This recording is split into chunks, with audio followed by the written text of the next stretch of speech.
It's Fantastic Friday. I went with a total pineapple theme today. The hat, the sparkly shirt for our read aloud high tide in Hawaii, and I threw on the lei again. Why not? Alright, so it's Friday. You guys had another great week. Don't forget that you can print your prize ticket and then turn them all into me, and you're going to get one super fantastic prize from me. Alright, so let's read the next chapter in High Tide in Hawaii. Chapter 5, Go. Boca looked at Jack and grinned. Ready, he asked. I'm ready, said Annie. Where do we get our surfboards? Down there, said Kama. She pointed to a rocky path that led to the beach. Let's go, said Annie. Annie, Boca, and Kama started down the path.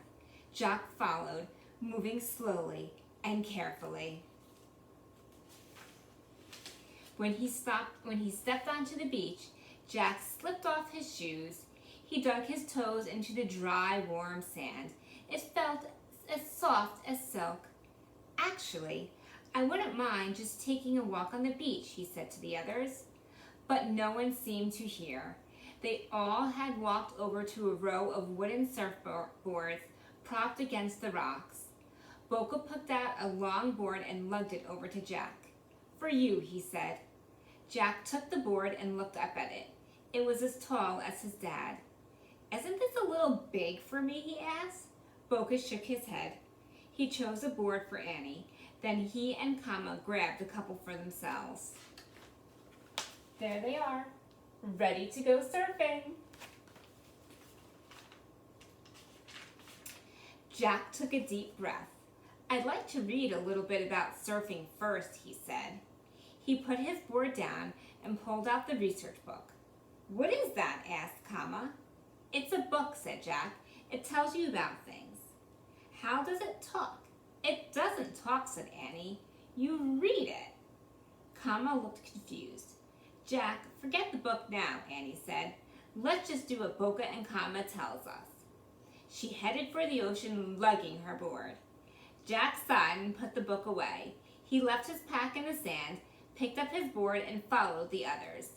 They all stopped at the edge of the water. First, we need to get past the breaking waves, said Kama. Then we'll show you what to do next. Together, they waded in the cool, shallow water. The waves don't seem all that big, Jack thought hopefully. But as he waded deeper into the ocean, the breaking waves began to look bigger and bigger. When the first wave hit him, Jack leaned against it, lifting his board. He nearly fell over. Kama, Boca, and Annie moved farther out into the ocean. Jack watched as a wave loomed over them. They all threw their boards over the wave and dove into it. Jack struggled forward. The next time the big wave came toward him, he threw his board over it. Holding his glasses tightly, he ducked under. When Jack stood up again, he wiped the water from his eyes and glasses. His surfboard was close by. He grabbed it before another wave came. Jack kept fighting his way forward. By the time he got past all the breakers, the water was up to his chest. We'll paddle out to catch a big wave, said Boca. Jack frowned. But don't worry, Jack, said Kama. It will be fun. Boca and Kama pulled themselves onto their boards. They lay on their bellies and began paddling with their hands out to sea. Jack and Annie lay down on their boards too. Paddling over the gentle waves, Jack relaxed. Now this was something he could do all day. I would just be watching them. I would not be surfing. When I say go, paddle fast backward, back toward the shore, said Kama. When do we stand up? Said Annie. When you start toward the shore, said Boca. Stand up with one foot forward. Stretch out your arms to keep your balance. But don't try to stand up the very first time, said Kama. Just ride your board on your belly. I see one coming now, said Boca. Wait, said Jack. Everything was happening too fast. He had questions. Go, Kama shouted. Jack saw a big wave rolling toward them. Before he knew it, Boca, Kama, and Annie were paddling quickly toward the shore. Jack paddled like crazy to keep up. Suddenly, the wave lifted him and swept him forward. Jack zoomed toward the shore with amazing speed. Out of the corner of his eye, he saw Boca and Kama and Annie all standing up. Look at those amazing surfers. I would still be watching. Jack wanted to be like them. In a flash, he went up on his knees. He put his left foot forward and stood up. For 1 second, he felt like a soaring bird. Then he lost his balance. Jack fell into the water, grabbing his glasses just in time. The wave crashed down on top of him. Water filled his mouth and went up his nose. His board and his lei were swept away. Jack twisted and turned in the churning water. When his head bobbed up above the water, he choked and coughed. Another big wave crashed down on him, and he went under again.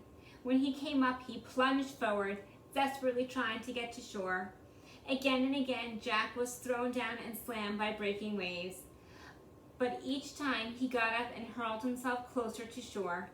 Finally, Jack dragged himself out of the ocean. Feeling bruised and battered, he fell onto the sand. Poor Jack, I hope he gets it. Well, we'll find out maybe in Chapter 6, Shake Up. Something to look forward to on Monday. But it is Fantastic Friday. What would it be without our Friday Friend dance party? Here we go.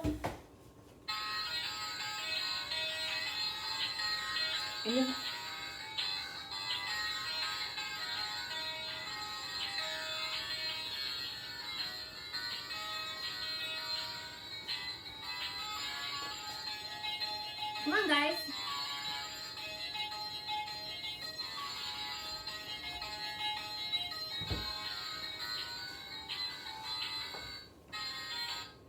All right, guys, have a fantastic Friday. I'll see you when we meet.